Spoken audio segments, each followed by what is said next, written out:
Here we are live.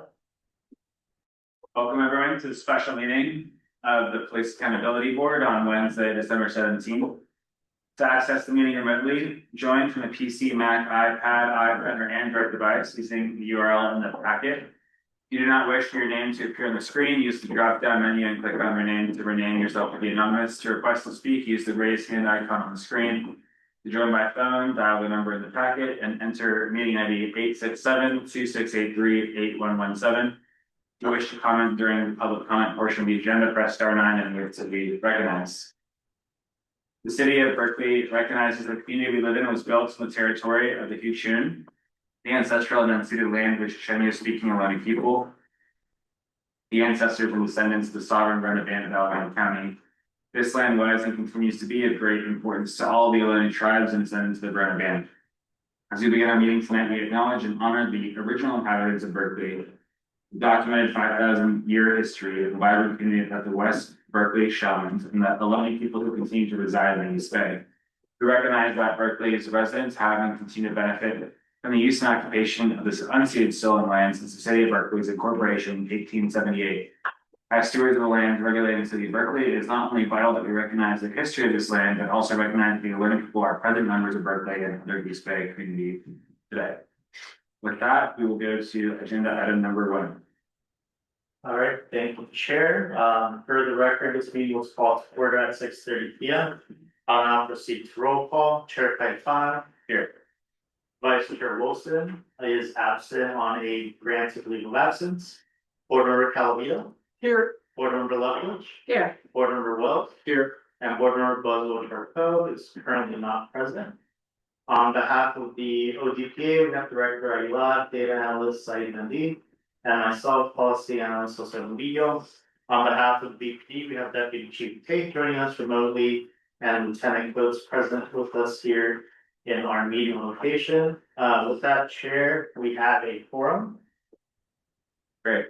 Let's go to agenda item 2, approval of the agenda. I believe we actually have a revision at the director's request to table 9B.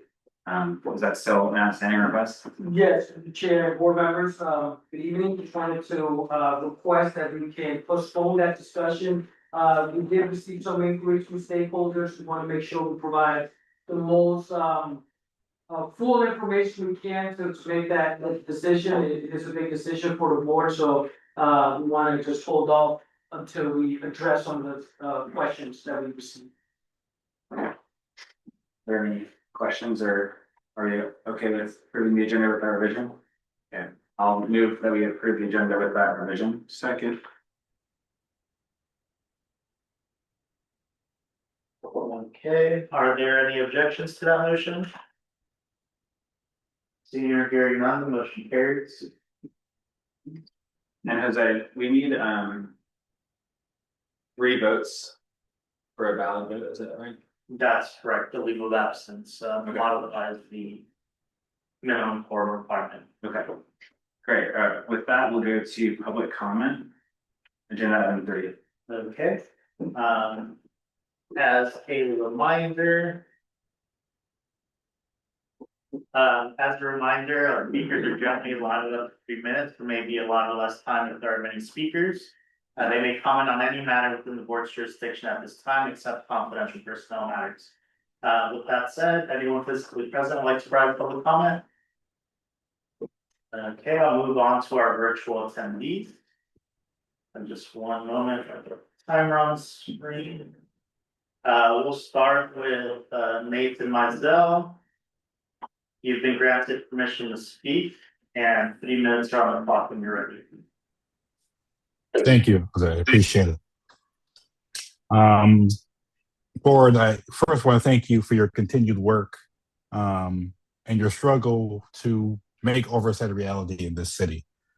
I know the last time I saw you in person, I was a little, more aggressive in my approach around getting an investigation started as it pertained to what happened over at 8th and Harrison and the homeless encampment sweep.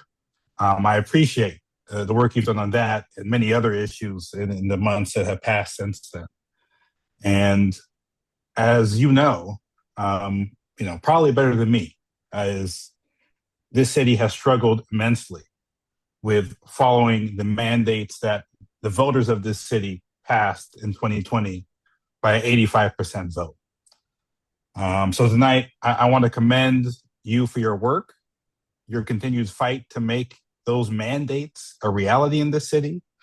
And of course, I'd like to especially commend the director for taking his decisive action and necessary action to defend the charter of this city and frankly defend the Constitution of the state of California. Because if charter cities are going to matter, if the powers that voters are entrusted within charter cities are going to be effectuated, then it must be true that when the voters decisively say something, that it is followed.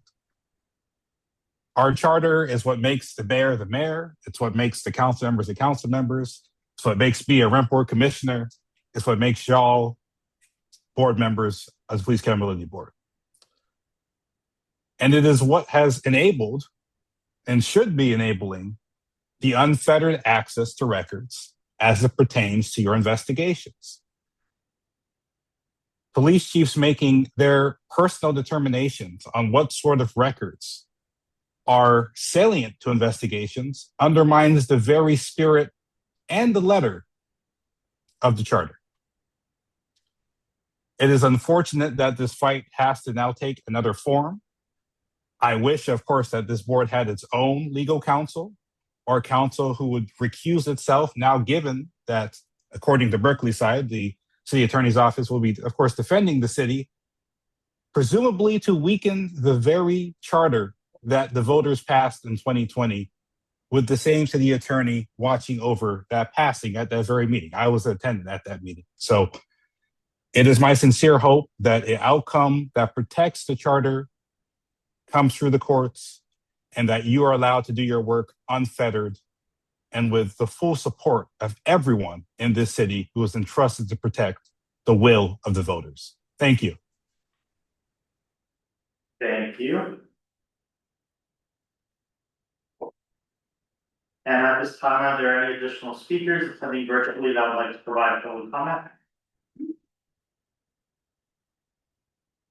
Chair, at this time, there are no additional speakers. Yeah, thank you for the comment. Let's go to agenda item 4, approval of the minutes. I move we approve the minutes. Second. Maybe a friendly amendment that I don't think the third was a special meeting because of the regular meeting. Is that right? Third was a special. Oh. Yeah. Okay. Then no friendly amendment. Yeah. Are there any objections to the motion to approve the minutes for December 3rd? Seeing or hearing none, the motion carries. Okay, let's go to agenda item 5 of staff report. Director? Yes, good evening again, Chair, board members of the public, colleagues. The biggest update that I have for the board right now, we received, and they mentioned this a few weeks back, but we're in the budget discussion cycle. The mayor has requested that all department heads to charter officers start looking at budgets to see where we can do a 10% reduction. So our office has begun that process to look at areas we can potentially reduce. We are still operating on the hiring freeze, so we're hoping that those positions will be restored in the future budget cycle, but we are finding ways we can get to that 10% to the board and to the city council. And if there are, I know some board members interested in looking at the budget closely, if there's any interest there in collaborating with the office and providing suggestions, we're happy to take any feedback. That was the immediate update. I'm happy to answer any questions at this time, Chairman. No questions from me. Questions? None? Okay. Me? Was that all? That was Okay, great. Let's go to, thank you for the report, Director. Let's go to agenda item 6, Chair and Board Member reports. I will open it up to the board if there's anything to share. Board members have any? I'm sure you know, I do not have anything to report since our last meeting. So I think with that, we can move on to agenda item 7, which is the chief of police report. I think Deputy Chief Tate is here. Okay, great. I am. And as I start, first of all, good evening, everyone. I just want to call attention to Sergeant Rafferty is an attendee right now. If we're able to promote him to a panelist, he'll have a PowerPoint presentation a little bit later on. So I just wanted to flag that. Wanted to start with a few cases of interest. I know last meeting I had touched on the number of fatal traffic collisions that we had. I'm sorry to share that on the 13th at about 8:30 p.m. We had another one. A 34-year-old Oakland man was riding a motorized e-scooter in the 2100 block of California Street, and he collided with a parked car, which causes serious head injury. When our officers arrived on scene, they started life-saving measures until they were relieved by the fire department, and unfortunately, the man was pronounced deceased at the scene. Because of the severity of that crash, our fatal accident investigation team was called in to handle the investigation. Preliminarily, it did not appear that the man was wearing his helmet, and this case is still under investigation. Also on the 13th, at about 10:20 p.m., there was a dispute that happened between two men inside of one of our shelters. After the initial confrontation, the suspect walked away and the victim stayed there and was in a seated position. The suspect came back and struck the victim in the back of the head with an unknown hard object, and that caused the victim to lose consciousness. He sustained non-life-threatening injuries to his head. Our officers responded to the scene, and through the course of their investigation, they were able to identify the suspect, and then later on, he was located a couple hours later. He was placed under arrest for assault with a deadly weapon and also for being a felon in possession of ammunition. On the community engagement front, this evening, I'm happy to share that our department is participating in Heroes and Helpers, which used to be called Shop with a Cop. It's a community partnership with Gap and Target, and our officers are paired with children to shop for holiday gifts. Tonight, they're at Target on University. Tomorrow, we're going to be participating in two important events. Beginning at 4 p.m., our Community Services Bureau will be hosting the final day of our annual holiday toy drive, and that'll be in front of the Public Safety Building until about 8 o'clock at night. And then also around 8 o'clock, our Traffic Enforcement Bureau, or excuse me, our Traffic Bureau will be doing a DUI and sobriety checkpoint, and that'll be located at Shattuck and Parker. Staffing this week, there aren't many updates with the exception of we will be seeing two. We had one today. By the end of the week, we will see two police sergeant retirements. So those are all the updates I have, and I will remain on for the presentation to come. Open it up if you guys have any questions of me. Thanks, Chief Tate. Any questions from board members? No questions? I just have one question. Do you know when the department is going to submit its initial budget, or when generally it submits its initial budget to the city? That is a really good question. I don't have that info off the top of my head, but happy to circle back with you. Okay, sounds good. All right, I think all the questions we had. Thank you for being here. You're welcome. Okay, with that, we'll go to agenda item 8, subcommittee reports. Thank you, Chair. Just remember when I get my list. Okay. As always, I'll go down the list, which is located on page 14 of the agenda packet. Starting off with the regulation subcommittee. Okay. We've had several meetings since our last PAB meeting, and things are moving slowly.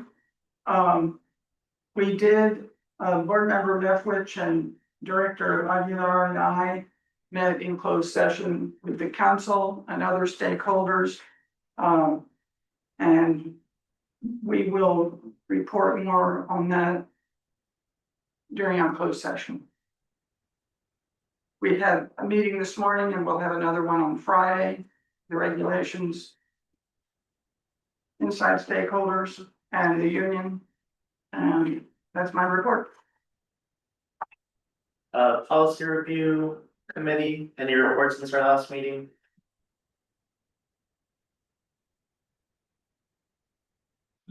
Oh, I'm sorry. No, sorry. Metrics and operations, Nothing.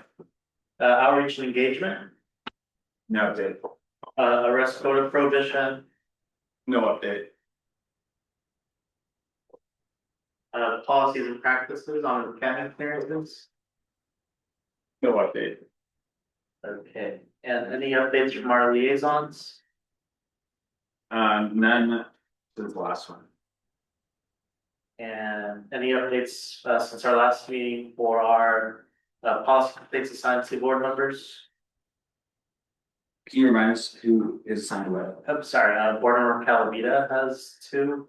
And as requested at the last meeting, there's now a description of what those, of the policies associated with each policy.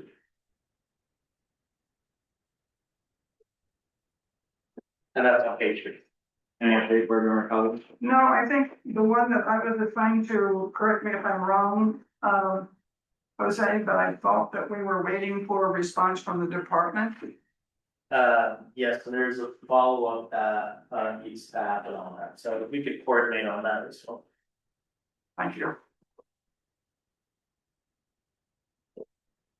Okay, and with that concludes our subcommittee reports. Very efficient today. Let's go to 9A, discussion action. I think first up, we have a presentation by Hans Johnson, Chair of the Los Angeles County Civilian Oversight Commission on California Assembly Bill 847. Okay. And Hans will be joining us in a second, where they are. Okay. Oh, I believe you're muted. Good evening, Josh. Members of the commission, thank you for having me. It's a pleasure to be with you tonight from Los Angeles to remark upon the enactment of AB 847 here in California. We are now culminating a year which saw one of the most significant pieces of legislation in our state for civilian oversight of law enforcement moving forward and becoming law. And it's a particular pleasure to speak with you tonight as one of the oldest forms of civilian oversight of police and sheriff's operations in our state. And as you know, a longtime friend and colleague here in Los Angeles and longtime advocate for public education, civil rights, and equality in our state, Arlene Irlando, was one of the first and longest lasting members of the Police Accountability Board in Berkeley between 1979 and 1971. I'm proud to stand upon Arlene's shoulders in doing this work and to thank her and all of you for carrying on the particular mission in Berkeley and in the Bay Area generally. This year, AB 847 was the key piece of legislation coming out of the Public Safety Committee in the Assembly to be enacted. It takes effect in just 2 weeks' time on January 1st. AB 847 builds upon a previous law passed in 2021, AB 1185, which recognized the power of counties throughout California, all 58 counties, to form civilian oversight commissions. And that law vested our commissions, including the one I'm honored to chair here in Los Angeles County, with the ability to subpoena records of sheriff's departments. However, that power was soon contested and challenged by local law enforcement agencies and others seeking to block the effectuation of AB 1185, and in light of other obstacles faced by local agencies, including subpoena resistance by sheriffs, which we have encountered here in Los Angeles and which other counties have also encountered, including Sonoma and in San Diego. That presented a serious barrier to the effectuation of rights under AB 1185. What was the result? New legislation this year, sponsored by Assemblymember Lachey Sharp Collins from San Diego, a first-year lawmaker, which is a noteworthy fact, not only in that fresh leadership brought this bill, now law, forward, and it was a great accomplishment for a first-term assembly member with her own experience in law, in civilian oversight in La Mesa and in San Diego County. The legislation that emerged this year not only recognizes the power of civilian oversight commissions overseeing sheriff's departments like ours to subpoena records necessary for an investigation into possible wrongdoing by deputies. It also respects the confidentiality of the records obtained under such subpoenas, because mere requests haven't proved sufficient to getting such records. Subpoena authority has been necessary. This builds upon the prior state law granting and re-recognizing, reauthorizing that power. It also provides for the confidentiality of those records through an important mechanism. It guarantees the power of civilian oversight commissions to go into closed session to review those records. This is a fact that most bodies and commissions should not have to fight for. The Brown Act provides for commissions to go into closed session for review when necessary of closed documents, of confidential documents. However, we've faced unfortunate counsel, which we believed to be not wholly based in law and in an accurate reading of the state's Brown Act, that defied our commission's ability to go into closed session to review such confidential records. So this law makes that perfectly plain, and in doing so, also protects the confidentiality of records received under the subpoenas. It's really noteworthy that Governor Newsom signed this legislation just days after it reached his desk. And unfortunately, in the days following the governor's signature on this momentous legislation, we've seen the repeat of a strategy from some deputies groups to try to trammel and trample the rights conferred to oversight commissions under the law. As Berkeley is very familiar, based on the important memo that you have provided to the public from October of 2021, meet and confer powers under state labor law have been routinely cited and more recently misused by deputies groups to try to obstruct and even to stall or even to sabotage civilian oversight of law enforcement. And so, unfortunately, just 10 days after the signing of the law by Governor Newsom, state law, now the highest policy of the state of California, faced an effort by deputies groups here in Los Angeles to try to force negotiation and to subject the powers of our Oversight Commission to some kind of long-lasting meet and confer. As your memo shows from 2021 in Berkeley, meet and confer is now stretching out and unfortunately coming to be a long-lasting, sometimes multi-year affair, when the Myers-Melius-Brown Act originally created or envisioned a reasonable time period of perhaps 60 to 90 days for discussion of the effects of new laws or policies so as to prevent the retaliation against or singling out or even railroading of specific public employees under a collective bargaining agreement. But unfortunately, we are now seeing in Los Angeles County as many as 45 open meet and confer discussions going on with the Sheriff's Department, which is a staggering amount of sought negotiation, which has delayed some common sense reforms and policies in the department. And we're now seeing even AB 847, this hard-won new state law subjected to the meet and confer dilatory tactic, which we do not believe is based in a sound reading of California law. However, the accomplishment stands. This is now an important law affecting all Californians. and to be enjoyed by all Californians through responsible agencies like yours. And I'm happy to answer any questions you might have about AB 847 and how it applies to the great work of the PAB or other local oversight authorities.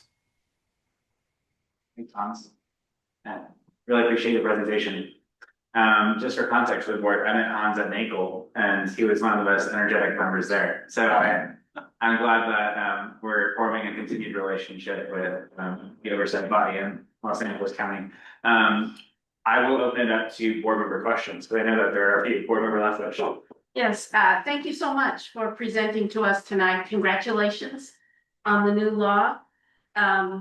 Couple of things. One, I spent a lot of time looking at the new law and the legislative history, and I found it interesting that the amendments to the government code section specifically refer to sheriff oversight boards, but the amendments to section 832.7 are much broader and encompass and provide access to personnel records to any civilian oversight board or commission established pursuant to the government code or other duly enacted municipal or county ordinance. So as you suggested, it does apply to boards like ours.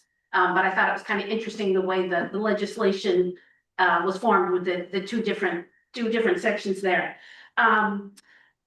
Also, I thought it was very impressive that your body was able to be the sponsor, because my understanding is that we would not have the authority to sponsor any legislation. So I wondered if maybe you could speak to that. One, how it just came about, and then two, your authority to sponsor state legislation. Great questions. We are, as an oversight commission in Los Angeles County, we're now on the brink of celebrating our 10th anniversary in 2026. We have 9 members, which is a hybrid between appointees of our 5 supervisors and 4 community appointed members. It came to our attention throughout the 2024 and into 2025 that our ability to subpoena records, even though recognized under 1185, was not sufficient to carry weight with our county and with our county council, and to effectuate records sought from the sheriff's department.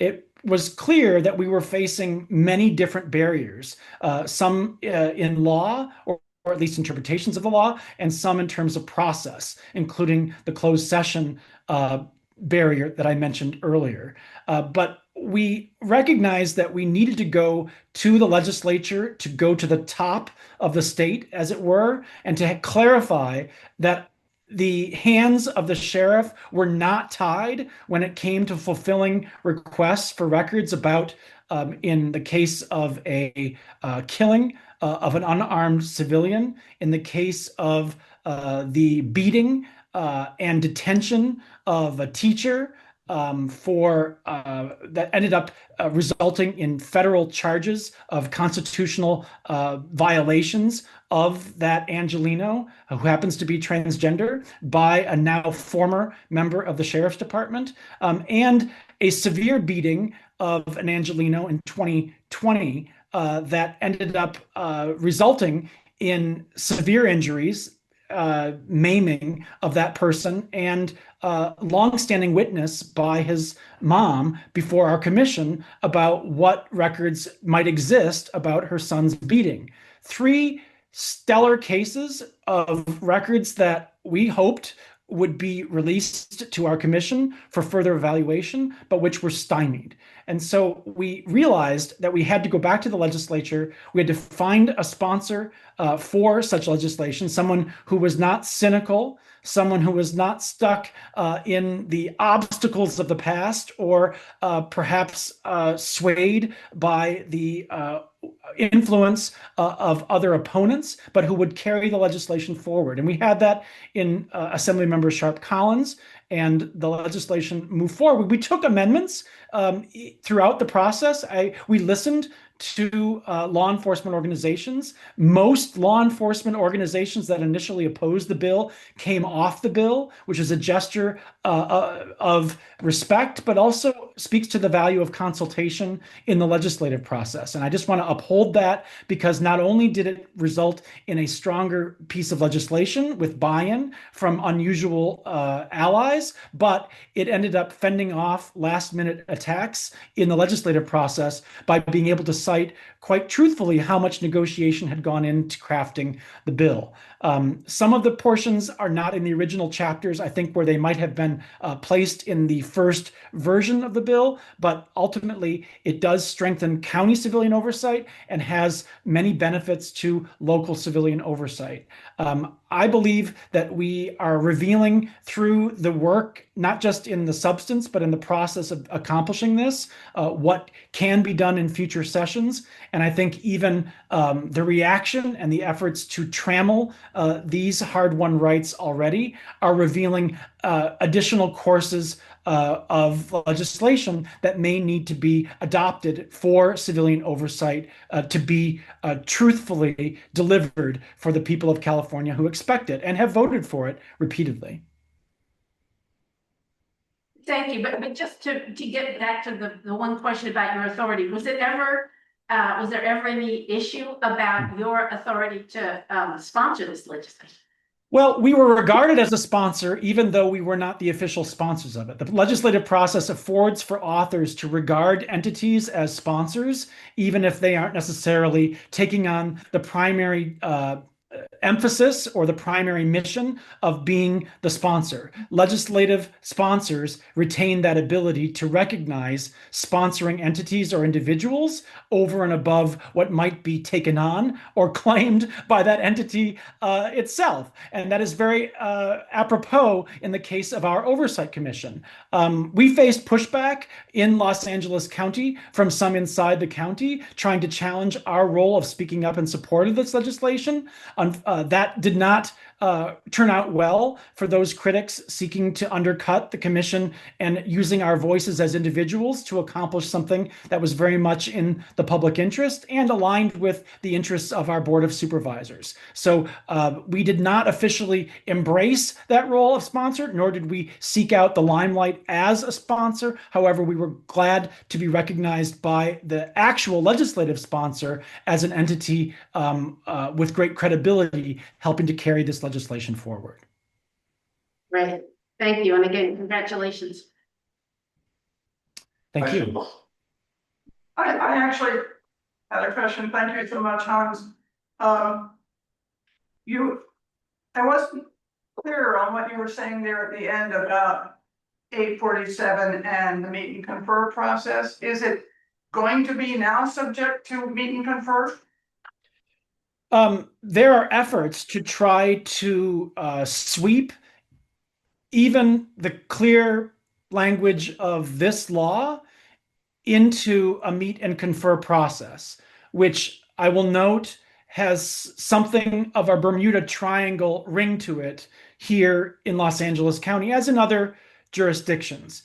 We have a process now going on for 3 years of meet and confer that was originally envisioned in alignment with the Myers-Melius-Brown Act's reasonable time period language of roughly 60 to 90 days. In fact, a court of appeals resorted to that 60-day threshold for finding that a meet and confer process under a separate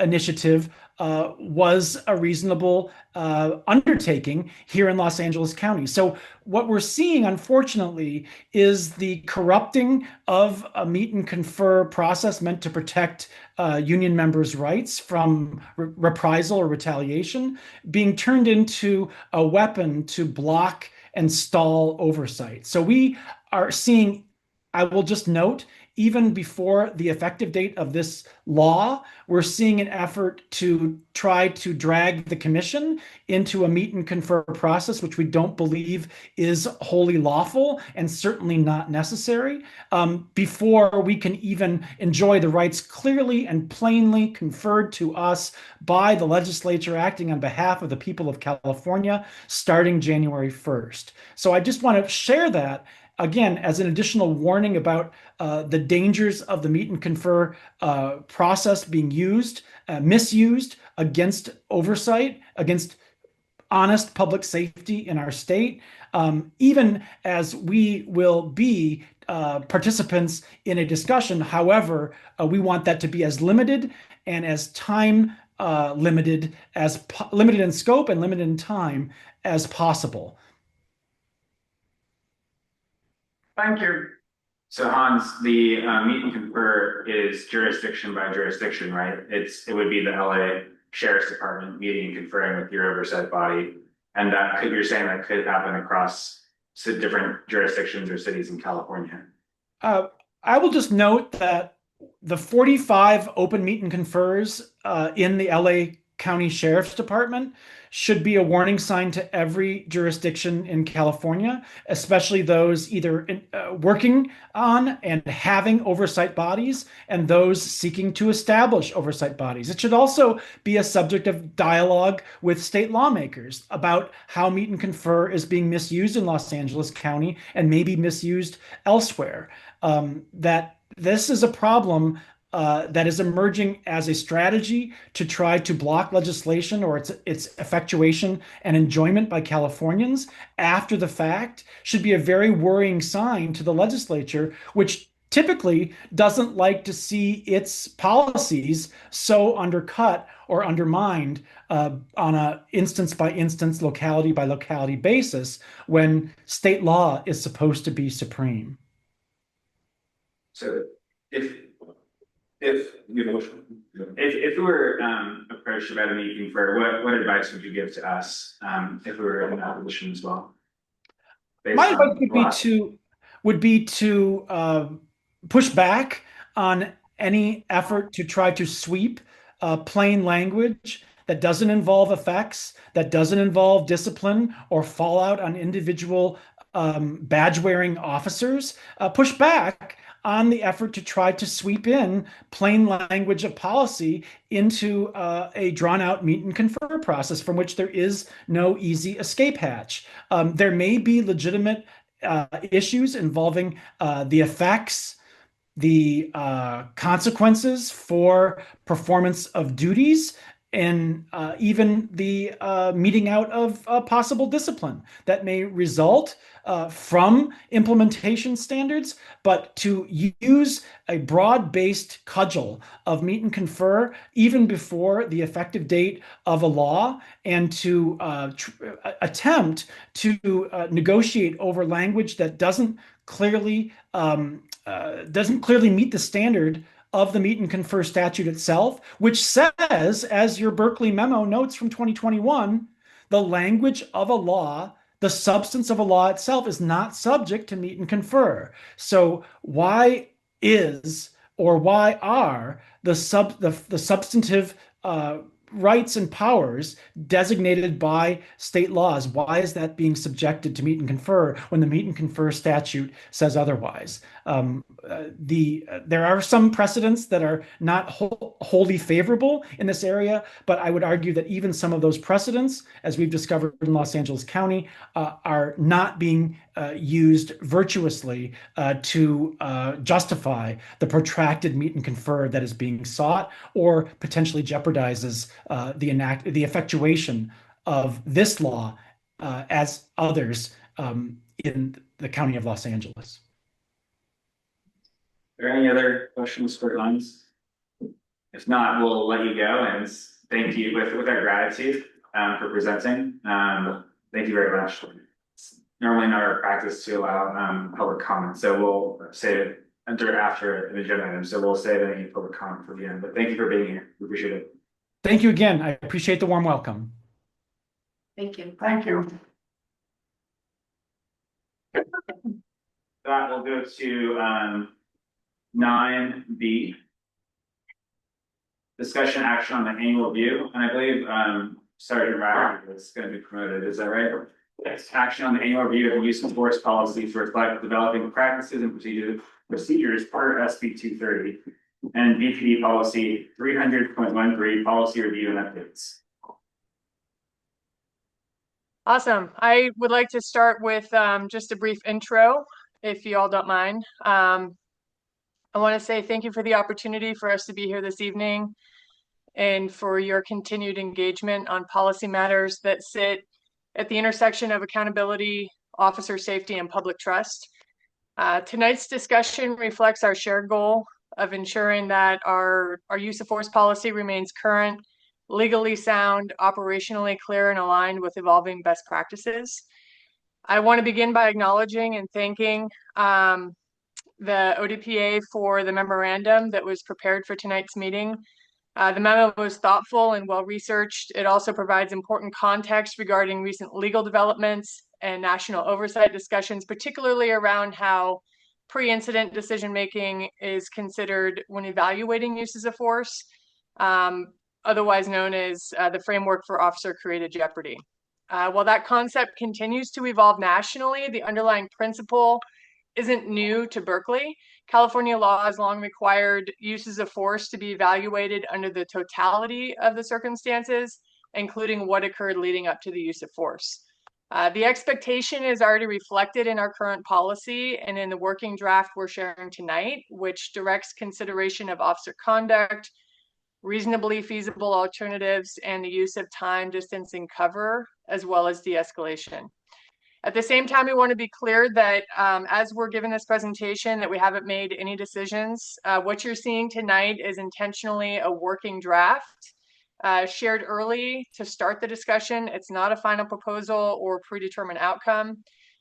We view this as a starting point for a deeper conversation between us and the PAB. We look forward to meeting with the policy subcommittee, if you stand one up, and as well as our subject matter experts to explore whether there's any sort of additional clarity or structure that's appropriate.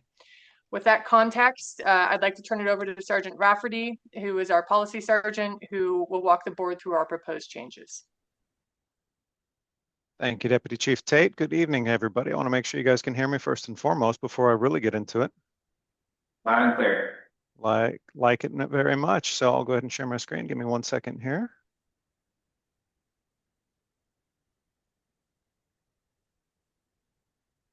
All right, and it looks like I'm able to see that. You guys can see that as well. So I'll go ahead and get into it. So as Deputy Chief Tate mentioned, what we're going to go over tonight is the working draft of Policy 300 and the revisions to the use of force policy. Working through what we're going to talk about tonight a little bit.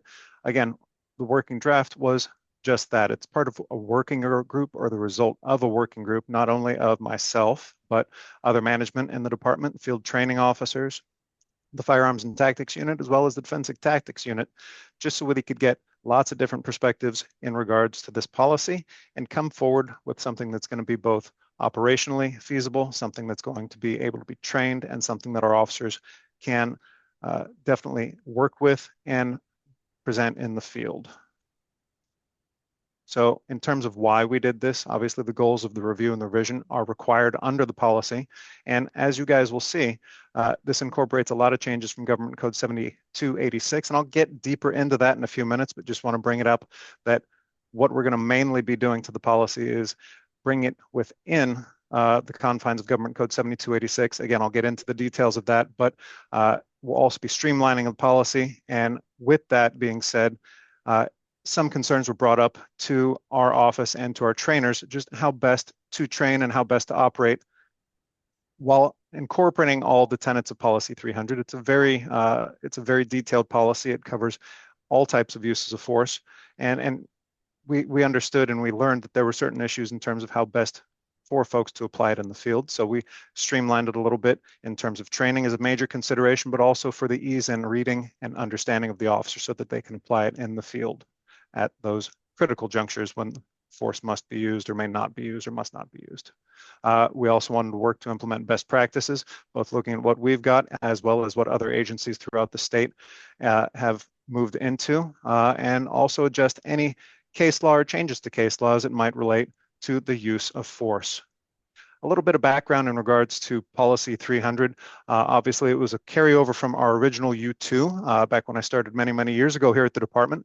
We had it in our, it was a gigantic binder full of policies, and we had U2 was the use of force policy. In 2021, in collaboration with the Berkeley Police Association and the former PRC, we came up with Policy 300. In 2023, it was updated. In 2024, it was updated. And now in 2025, as part of our routine updating and reviewing process, we're going through some substantive changes. Again, mainly what we're looking to do is to incorporate a lot of the changes from Government Code 7286, which are going to sound like it's a lot, but when we actually look at it, you'll see that those things that we came up with in 2021 that weren't necessarily covered under 7286 are now clearly called out as coming from 7286. So those changes have now been codified into the policy and implemented. Like I was saying, obviously they were implemented in the original policy. A little bit of background on 7286. It started out as Senate Bill 230 in 2019 with a linked Assembly Bill number 392. It was signed by Governor Newsom in 2021 and implemented later, 2020 and implemented later in 2021. Now, I'll kind of, I know this is a lot to take a look at, but I'm just going to call out some of the key terms that 7286 brings up. It's got really good definitions in terms of deadly force, excessive force, what is or is not feasible, the fact that there's intercede and how that's defined as it relates to policy, covers a lot of things in terms of retaliation and in terms of just mainly what they're doing a lot in the policy, or excuse me, in the government code is working out what definitions are so that that can drive the policy later on. Additionally, it makes sure that the following things, and I'll get into each of these, but again, if you know the policy and know it well, you're going to know that these things are already in our policy, and we are looking to streamline and make it a little bit more clear here with callouts in terms of where it is there for the policy, or excuse me, for the government code from the policy. So the first one is that de-escalation, crisis intervention tactics, and alternatives to force when feasible must be incorporated in the policy. There's a requirement that officers have to use force that they reasonably believe is proportional to the seriousness of the suspected offense and reasonably perceived level of threat or actual resistance. There's an immediate report of potential excessive force that's required under the government code. There's a prohibition on retaliation against an officer who reports or who basically throws a flag or calls a whistle out for when they see some sort of abuse of force. Additionally, there is a very clear distinction about when they may or may not draw a firearm or point a firearm at a person and those types of situations that it calls for. Additionally, there's a lot of things that go into it, but in terms of when and how force would be used or potential deadly force might be used with their firearm, there's considerations in terms of surroundings, foreground and background, and potential risk to bystanders or other uninvolved people that it calls out. There's mentions in terms of public records disclosure. There's so much in this government code, and I'm really going into it just to make a point, but there's even things in regards to citizen complaints, the duty to intercede when officers see things that they feel is more than objectively reasonable that's being used. There's approved methods and devices for the specific application of force. Continuing on, it's got an explicitly stated requirement that officers carry out their duties in a fair and unbiased way. There's specific guidelines for the application of the use of deadly force, and internal reporting and notification regarding the use of force incident is called out so that we are reporting those things as appropriate. Specifically, it also calls out the role of the supervisors and how they and what they are expected to do in the use of force applications and the investigations thereof. There's call outs for medical assistance and the requirements of that, as well as the other part of my job, which is the training standards and requirements that we've got to make sure are relayed to officers, investigators, and supervisors. Something that is also familiar to me from our policy is that there's a call out about vulnerable populations, especially folks that are young, elderly, or pregnant, or have physical, mental, or developmental disabilities. And continuing on, Let's see, where's the other one here? So there's specific guidelines under which a discharge of a firearm at or from a moving vehicle may or may not be permitted. There are factors for evaluating and reviewing all types of use of force incidents. And there's a regular review and updating of the policy that is required under the law. One of the things that we do and have continued to do and will continue to do is making sure that our policy is accessible to the public, which we can do, or which we have done, and it's available online always. And then there is a meet and confer, calling back to what we were discussing about here a moment ago. There is a call out as well that there may be certain procedures for collective bargaining that need to be evaluated and worked with. So moving on to another subsection of the law, law enforcement shall not authorize the use of a carotid restraint or chokehold by any officer is something that in Berkeley we've been doing for a very long time, that has been restricted. There's also call outs that officers shall not be using techniques or transport methods that involve substantial risk of positional asphyxia. This is always a hard one for me, positional asphyxia. And as used, they give some definitions in terms of carotid restraint and chokehold, which are consistent with our policy, as well as a positional asphyxia definition as well. So all that to say, Government 7286, as well as our prior policy, cover a lot of the same ground. So in review of that, the working group and my office found that there's a lot of cleanup that we can do, a lot of standardization that we could do, and so that's what we endeavored to do with the draft policy that we've submitted to you guys today. Specifically, some of the substantive changes to the policy are the following. So we're adding a policy section because in our review, we found that there was no specific policy section. And so we'll go over that shortly. We are replacing the use of force standard with a use of force section. We have removed the use of force continuum, and I'll get into that in a little bit. We've edited and clarified the de-escalation tactics, and there's some stuff from that memoranda that are also incorporated into that. And I think it's a very good best practice policy or portion of the policy. We've gone with the verbatim use of deadly force section, which is in line with industry standard, with case law, and with state and federal law. We removed some ambiguity that would, it makes it less ambiguous in terms of training and application and provides clarity for situations where split seconds matter for our officers in the field. One thing that we did increase or augment is that we made clearer call outs for both officer and supervisor responsibilities. And then we also, in line with a recommendation from the Citygate report, augmented the level 1 use of force to remove leverage, grab, body weight, and lowering to not be necessarily reportable uses of force for those very low level types of uses of force. So to get into it, just one second here. Okay. So what I've done here and on these slides, and you guys can see this, I know it's a lot of words up on there, but we'll go more in depth into this in the future. And bottom line, just the use of force standard. So there's a lot of thought that went into this, multiple meetings that we had. And what I'm showing you here is that on the left, you've got the current policy, and on the right, you've got the proposed recommendation, as well as what the new verbiage would be. That's how it's going to be throughout the process here. So on the left, we're going to have the current, and on the right, we'll have the replaced or the augmented section.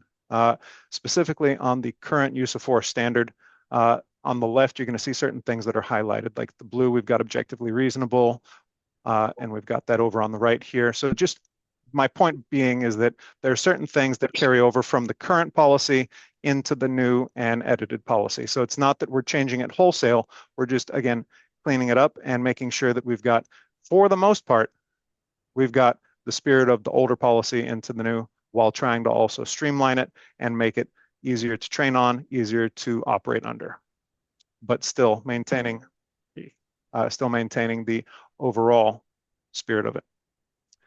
So we've got those terms there. The one thing that we do want to call out as a proposed change would be that it's in the red there, so that as a result, this policy is more restrictive than the minimum constitutional standard in state law. We did remove that so that we could be within the confines of both settled state law and settled case law. We have While it sounds like we've done a lot, but we've removed the core principles. The main rationale and reasoning behind this is because most of these things that you see on the left are things that are covered under the government code. And when they're covered under the government code, they are implemented in the policy in different sections, not necessarily in the core principles. So these items are now incorporated into the policy, just not called out specifically as core principles because they're peppered throughout the system or throughout the policy. In terms of definitions, we did some cleanup here. We reordered, we omitted some outdated terms, incorporated just a few new terms, and pushed that up towards the beginning of the policy. In terms of the duty to intercede and report, that's what we had before, and we propose to change that and break it into 3 different sections: the duty to intercede, the failure to intercede, as well as the duty to report excessive force. Under the current policy, there is no current policy. So we added the section of the policy. And so this would just be a brand new section that we're going to add into it. In terms of factors to determine the reasonableness of force, we made some changes. The one big change here is that we're just mainly calling out where it comes from, or where the tenor, or where the, what would you call it? Where the idea of it comes from. Most of it comes from Penal Code 835. Some of it does come from the Government Code 7286. Other than that, there are minimal changes here. The one thing that we did as we did the how it affects the effects of suspected drugs or alcohol and how that relates to the reasonableness of force. And just some other minor changes here. So seriousness of the suspected offense or reason for contact with the individual, both prior to and at the time that force is used, is an addition that we've put in here. And more towards the end of it, what we ended up doing here is that we removed this portion. This was a carryover from our original policy U2, again, pre-2021. In talking with our use of force experts, our firearms and tactics unit, as well as defensive tactics, we found that this was a bit of a legally outdated, premise. It's an objective reasonableness is what's evaluated. We value, in terms of training and in terms of the way that we operate, we value flexible decision making, and we teach that instead of the linear thinking of the in terms of this. So the good part about this is that it's a little more flexible. You obviously don't need to progress from one all the way to the other. And this is something we'll get into a little bit more later in terms of the use of force continuum. So that's kind of what we're talking about here.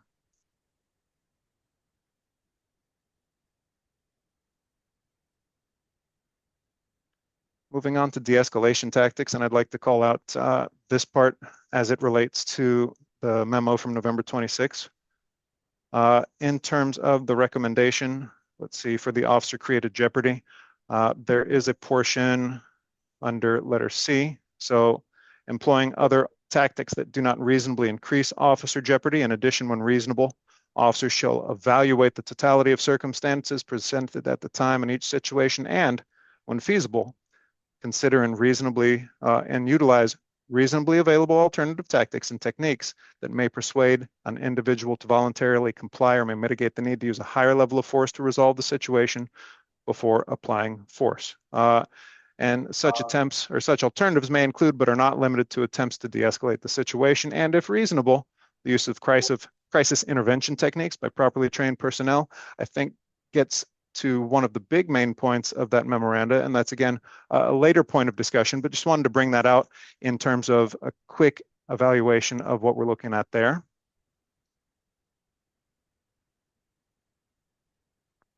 And then just moving forward with the de-escalation tactics, we've got much more concise language on the right. And again, these are all draft changes that we're talking about here making. This is a working document. In terms of the restraint and control devices, we were going to remove this because now we've got 2 different policies that cover the restraint and control devices, policy 302 and 303. So we would remove those. Additionally, this portion here, which covers the use of tear gas, we would take it out of the restraint and control devices section, and we would move it to the additional restrictions section. So keeping it in the policy, but again, just moving it to a different section of the policy. So calling back to the 1985 council resolution restricting the use of the carotid restraint or the carotid restraint hold or choke hold as it's called in that, we're removing this because what was at the fore of policing back then in 1985 is now state law under Government Code 7286.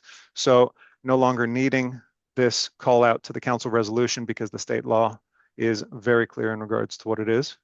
And then also removing that because the bar arm hold is a bit of a challenging term and relates, it doesn't necessarily relate in regards to this. So having two separate restrictions, one for the chokehold and one for the carotid control hold. And as mentioned just a moment ago, under additional restrictions on the right in the red text, that's where the tear gas prohibition is. So just moving it to this section. In regards to the use of deadly force, this is a lot going on in this slide. I'd like to point out some things. So if you see purple on the left, that directly relates to the purple on the right. So it's all color coded. However, there are two highlighted terms that I'll get to in a second. The other portion is I'd like to point out that the second paragraph on the left under the current policy has been moved to the first on the right. And the third paragraph's concept generally has been moved to the second paragraph on the right. Again, the concept being the same with the arrow pointing to where it is in the new policy draft. The biggest change is the removal to get us back in line with the state standard and the court accepted standard of the use of deadly force is removing the second or the word suspected and the second imminent in the definition of the use of deadly force. So removing those two terms. Continuing on with the use of deadly force, again, the arrows here kind of point out to draw old versus new and show that and how it goes. So not much change on this one. Here you'll see that the officer is not to use deadly force against somebody when it's only a property crime that's the issue. And then that officer shall also, I mean, the rest of it does stay the same generally. Just again, reordering it for clarity and for purpose. And in terms of use of vehicles, removing that because we've now got this covered under policy 307, the vehicle pursuits and the vehicle containment policy. So we've taken it out of here and put it into other policies.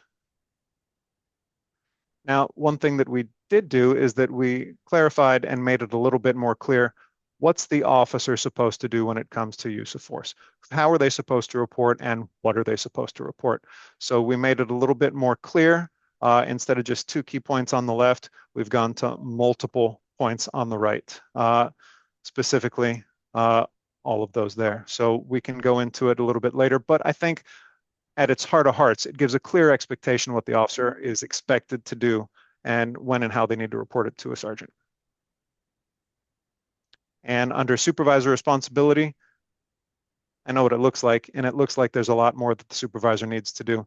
But to be clear, we're taking it and we're streamlining it, adding a few things that are in red on the right-hand side, and just making it a little bit more clear. The one thing that I do want to point out that's a carryover is that the body camera footage is still going to be reviewed, but one of the main things that we're adding to this is an interview of the person that was the recipient of the use of force. So getting a statement from them, from the officer, from the supervisor, so that they can do a proper and thorough investigation, making sure that they're able to note any concerns in terms of use of force that the person received, whether they were injured and whatnot. Additionally, moving on to the use of force reporting levels, one other change, again in line with the Citygate report, is that we would be augmenting this to remove the leverage, grab, body weight, and lowering to the ground. One thing that we did add to it, though, is that control holds and pain compliance techniques has been augmented to add in the fact that those being used, but not as part of routine handcuffing. So oftentimes you'll just put someone in a very brief control hold, place them in handcuffs, and then it's done. It's not done to the point where it would rise to a level of use of or reportable use of force. That being said, I know I covered a ton of material And as Deputy Chief Tate mentioned, this is hopefully going to go to the subcommittee so that we can work a little bit further on this. At that time, I'll kick it back to you, Deputy Chief Tate. Thank you, Sergeant Rafferty, and thank you for everyone's time and attention this evening. We certainly appreciate the opportunity to share our thinking and begin this conversation. As we've emphasized, this is a starting point, and we do welcome continued dialogue. Given the complexity of the issues and the content, and all of the detail involved, we do feel that it's most productive to continue the questions and discussion about the substance of the policy through a policy subcommittee so that we can have space for deeper analysis and collaboration around all of the main points. We look forward to continuing this work with the board and in that setting, and certainly appreciate your time tonight. Thanks. If we have questions about not the substance, but about the process, would you be willing to answer those? About the process for the subcommittee? Yeah. And also just to make sure we're on the same page. Yeah, yes. Sure. But so Sergeant Rafferty was mentioning revisions to the deadly force section, and in the draft that we have, we don't see any red lines in that. So I just wanted to make sure we're working off the same draft. I could have an older version, I'm not sure. But I just wanted to make sure that that was, that we're on the same page about that too. And just for, I don't know if you see that in the version that presents us. So if I can address that, if I may, Chair Cayetano? Sure. Yes. The use of deadly force is redlined, followed up by the replacement section. They're two very differently laid out sections. So they're right next to each other in the policy. Under section 300.4, you'll see it redlined at the bottom of a page. I apologize, there's no page numbers on this, but you'll see it redlined at the bottom of the page, followed up by the next page, which got an unlined out or an unblocked out use of deadly force section. So just because of the changes and the wholesale changes, or not wholesale changes, but the layout and everything is very different. Okay. So I think, go ahead. Yeah. Yeah, I just wanted to say that I was really shocked by the proposed revisions to the use of force policy, which essentially eviscerates the existing policy. Board member Calavita and I were both on the PRC, and I was on the use of force subcommittee. We spent a lot of time working on the language of that policy. We worked closely with the department and with Chief Greenwood, and that policy was passed, was approved by the city council. And I can understand the need to update the policy to reflect changes in the government code, but I do not understand why you would delete the sanctity of life provision and the core principles, because they are not. I haven't had a chance to closely look throughout this whole entire thing, but I don't believe they're integrated throughout the policy. I think this just sends a very strange message to the community that this is what the department is deciding to do with the use of force policy.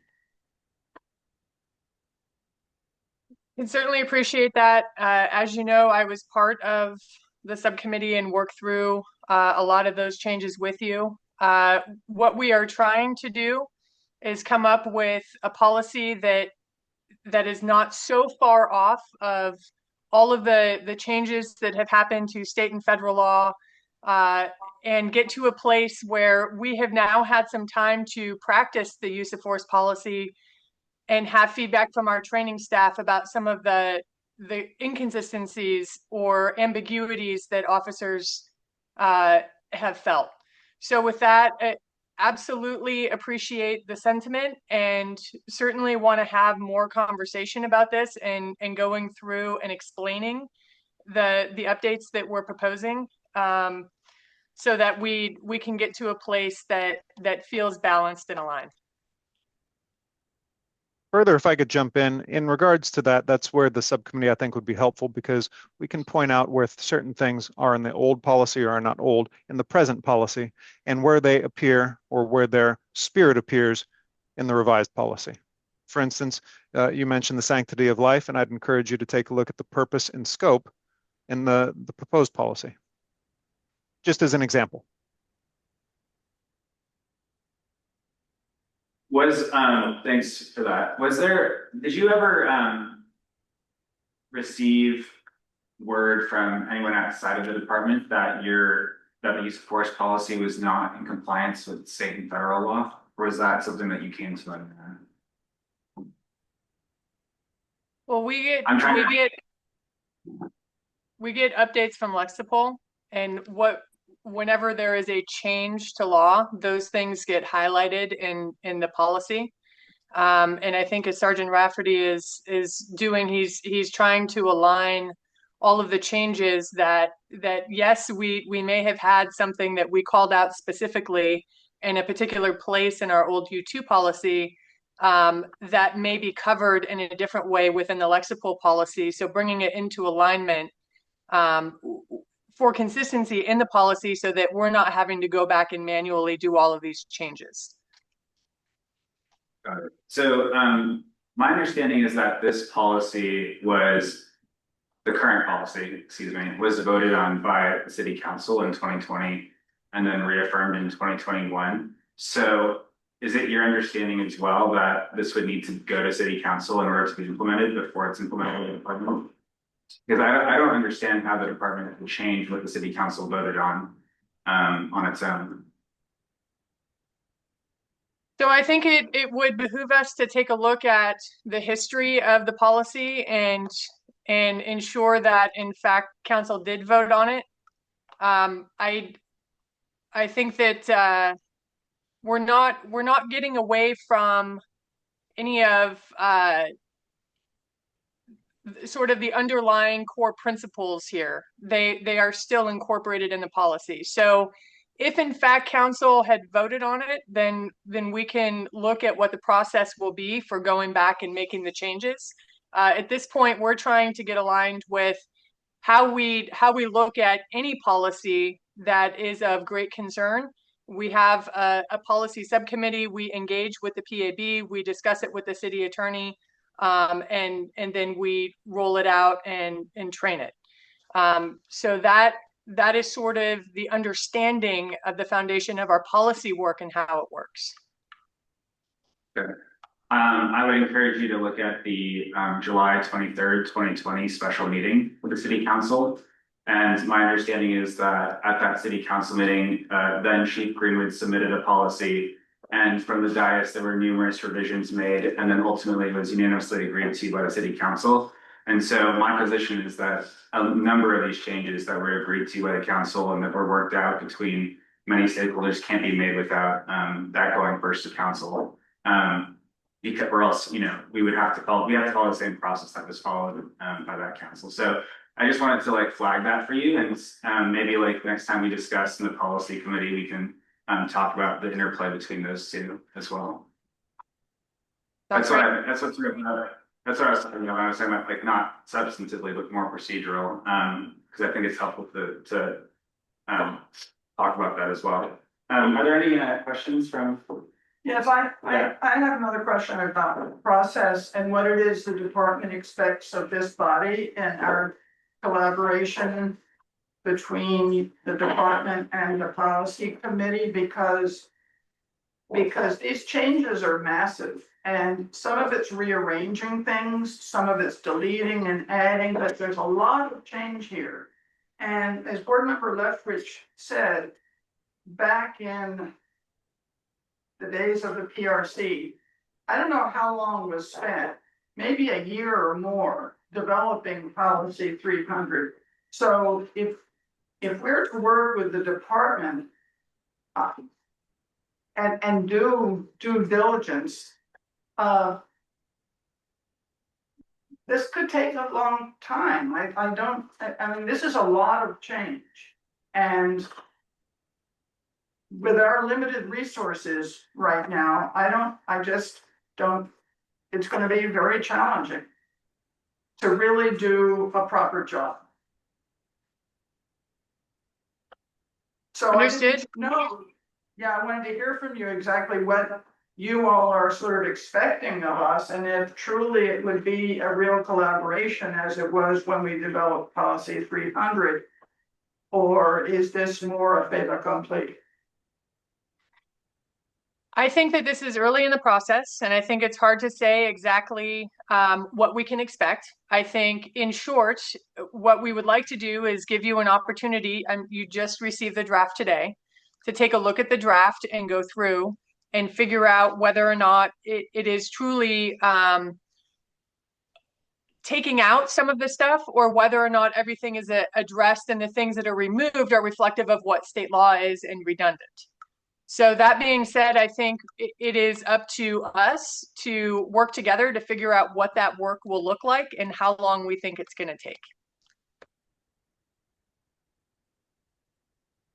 I think we all have to be clear that the memo we received is what's to be worked off of, because I, for one, had a difficult time following what was on the screen because it didn't seem to match the memo. I didn't see where.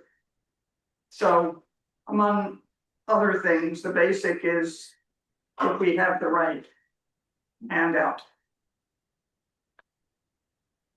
This is the most up-to-date handout, hot off the press today, that Sergeant Rafferty provided. Correct. And the PowerPoint that I presented was meant to be a summary of some of the major changes or the key changes to the policy in front of you. It's laid out. It was laid out chronologically based off the old policy in terms of the topics. Are there any other questions? Can we get a copy of the PowerPoint? Of course. Okay, that's great. One other question on the sanctity of life section. I felt like, but perhaps I misheard you, that what you were saying was that some of that, you felt the need to remove some of that language because there was ambiguity in the interpretation of that section and like how it was enacted by the department. I don't know if you can elucidate on that a little bit. That's kind of what I heard. So it's just looking for some clarity.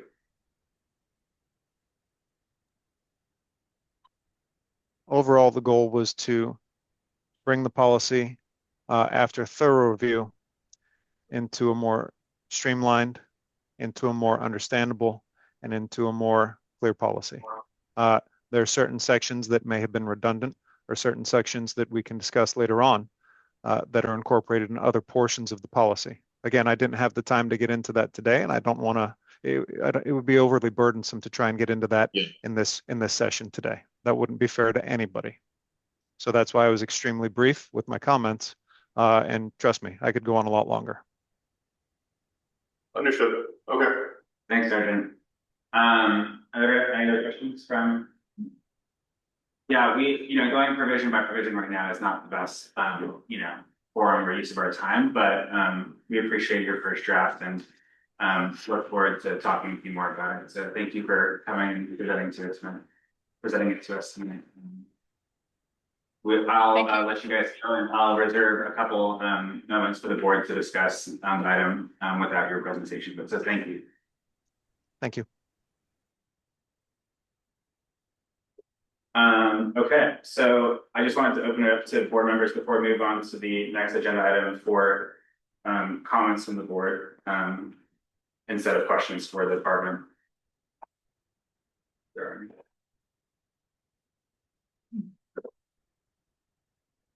Just that I find this deeply disturbing, but I think I made that clear.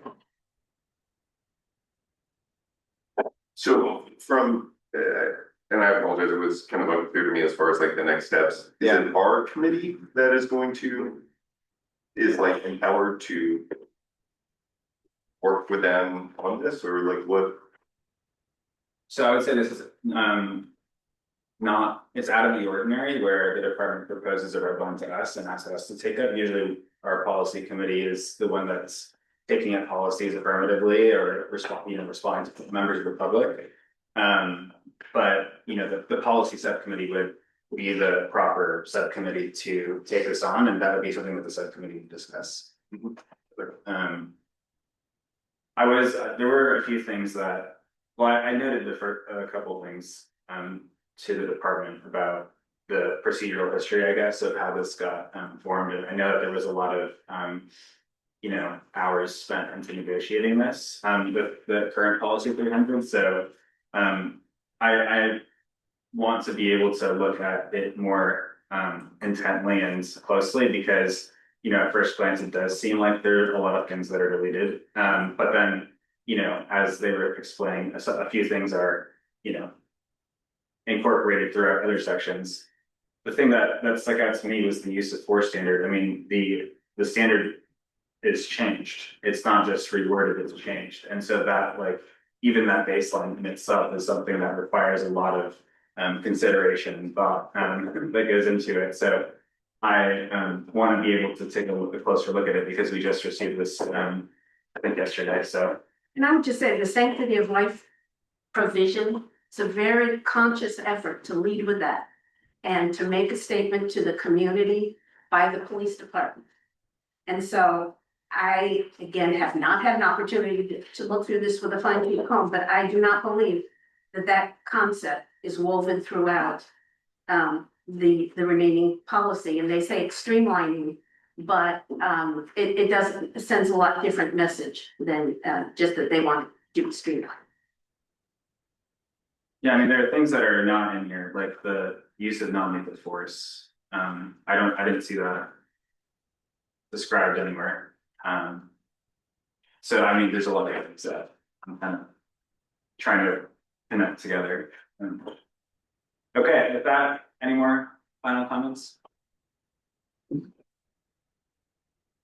No. Okay, let's go on.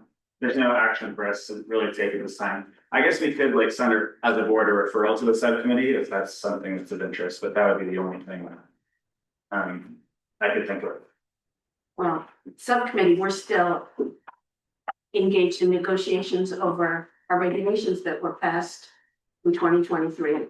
So I don't think we have the capacity, certainly not right now, to take it. Yeah, we could still refer it and the subcommittee could then decide that it's, I hear what you're saying. The regulations right now, we're 4 people short right now. Okay, well, if there's not any action that wants to be taken right now, we can discuss it at our next meeting as well. Okay, let's go on to 9C.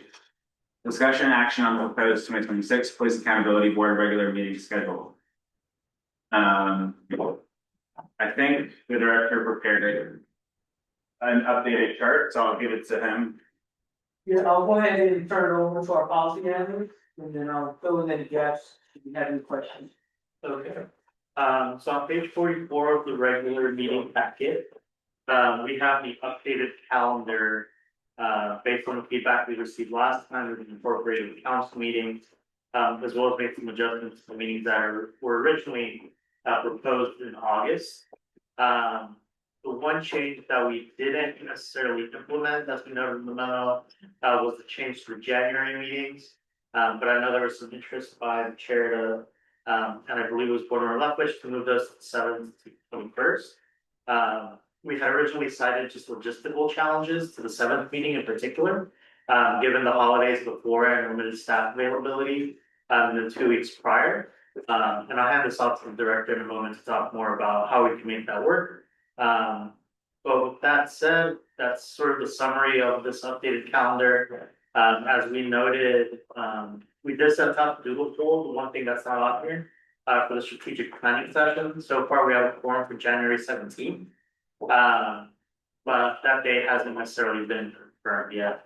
But that's currently the date that we have a quorum for, starting from January, I believe it's January 10th, all the way through the 14th, in that poll. So. Can I ask a question? What does the reduced service day mean? Pardon? What does the reduced service day mean? So reduced service days, those are days taken as the city as a whole. Yeah, where some departments are closed, though we have traditionally remained open with just some limited traffic. Gotcha. To the public. And I'll hand back to the director for any comments. Which part do you need me to address or what? Dates for January, shifting them to the 7th and the 21st. Yes, we do have some, personnel plans we anticipate, having ready, by the end of this month, so we would appreciate, the possibility of an early padding in the beginning of the year, just for, timeliness purposes. And, yeah, we're happy to, support the PAB there, we would just wanna keep it though, if it's the 7th, very light. Just because it's also right before two holiday weekends, or weeks rather, so you're gonna be on a constrained timeline, so we don't wanna have a heavy schedule for that, at least that initial January 7th meeting. Yeah, I think, we discussed, me and the director discussed moving the January meeting to the 7th and the 21st. The 7th is, because we have a charter deadline issue. The 21st is to align it with the rest of the calendar, but also because, we might not have a quorum on the 28th. And so that's something that I'm cognizant of as well. So, that would be my friendly amendment to this calendar. I'm in favor of those dates. The 7th and the 21st. Yep.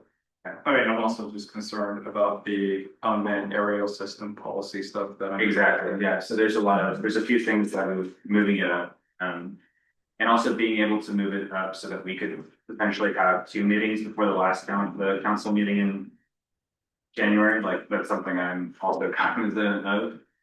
Can I ask, Yeah. so that means, can someone remind me of the election process? Like, when are nominations made and the vote taken? They're made on the 7th and they would be made on the 7th and taken on the 21st. Okay. And then I have a couple other suggested revisions. I would suggest moving the February dates up one as well, and the March dates to account for the council sessions as well. I just prefer them to be staggered with the council meetings so that we have the opportunity to provide things to them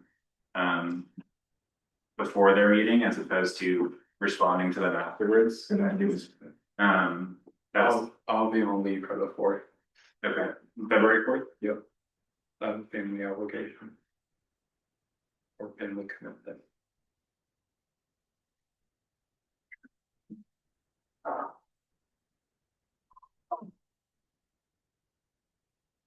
We should at least move the March ones as well. I apologize, did you suggest maybe you said this, moving the February ones up too? That's what board member Wells just said. Yeah, I can't do the 18th. Okay, so we'll keep the February ones where they are.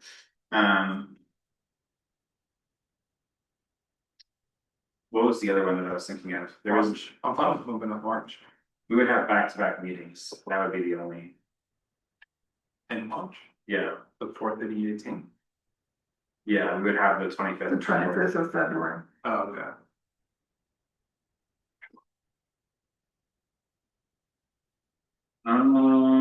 So I guess one question I have is, do we want another meeting in November or December as opposed to having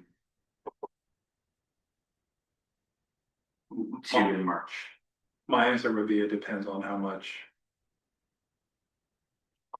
Okay. Can we move the July meetings to 8th and 22nd? Is that possible? Yeah, it's so far out, I don't. I'm just trying to get our meetings to before the council meetings. That's sort of like my purpose in this. Like the way that September is organized, that's helpful, but the way that July is organized is less helpful. Mm-hmm. So if that's all right, then we will move. If that's the global change that you want to make, Okay. I'm totally fine with that. I'm just sharing with you that. Yeah. The 4th is definitely a day around. Yeah, we're right now we're just talking about moving January 7, 21, and then July 8 and 22nd. And I think that can help us with the rest of this. This might seem like a minor thing, but I would Yeah. I'd prefer to do 2 meetings in June rather than 2 in July, but maybe there's some rationale for that. We were looking like the 3rd and the 17th, and then, we keep the 15th or something like that. I think that works. July is always a little, there's always a lot of work to do in July because council is out in August and there's a lot of sort of closing up to do in July. Fair enough. What if we moved the May meeting to the 27th? Does that work? I think it's a holiday, the 25th. Yeah, I think that is Labor Day, perhaps. The 25th is? Memorial Day. Yes, Memorial Day, so that's what I meant, yep. Is the 25th. So if we move it to the 27th, is that better or worse? So for that day, on page 47, we have a list of what the city regards or recommends that we don't schedule on. Yeah, For certain cultural and religious holidays, and the 27th falls on that day. okay, good to know. I see. Okay.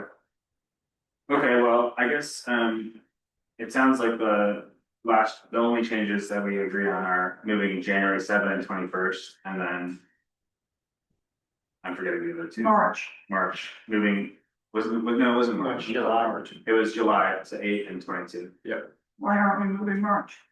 Because we can't move February, and then we would have back-to-back meetings. So we're moving January Yeah, and we're moving July. I think, let's see, I think it's fine, I think March is fine.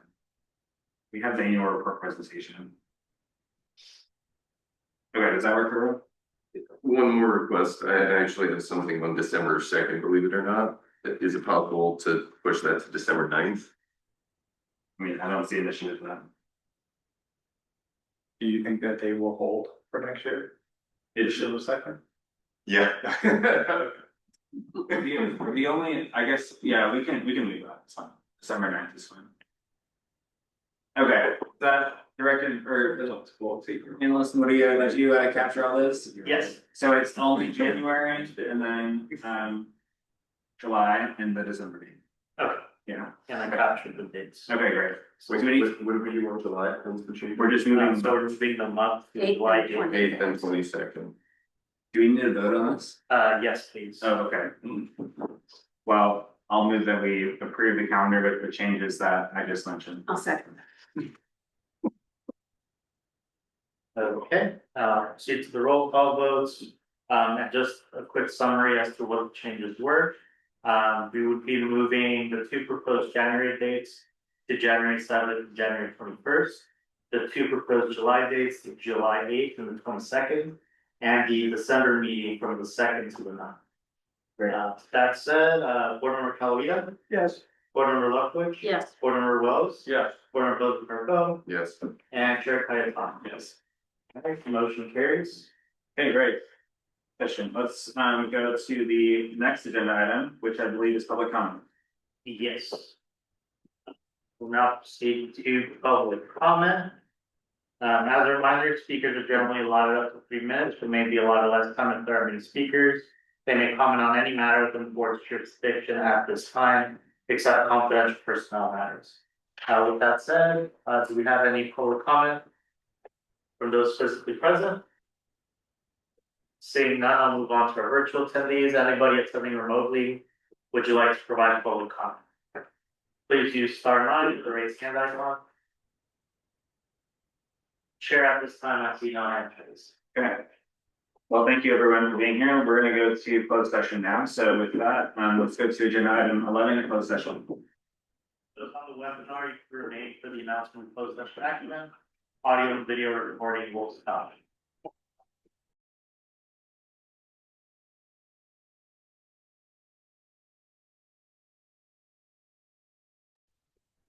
Chair, we're back in the public webinar.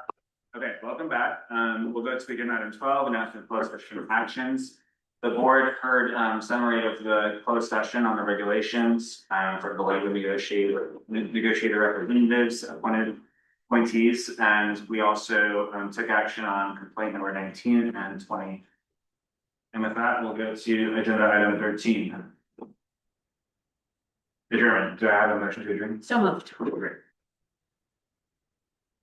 Meeting adjourned at 8:50. Happy Halloween.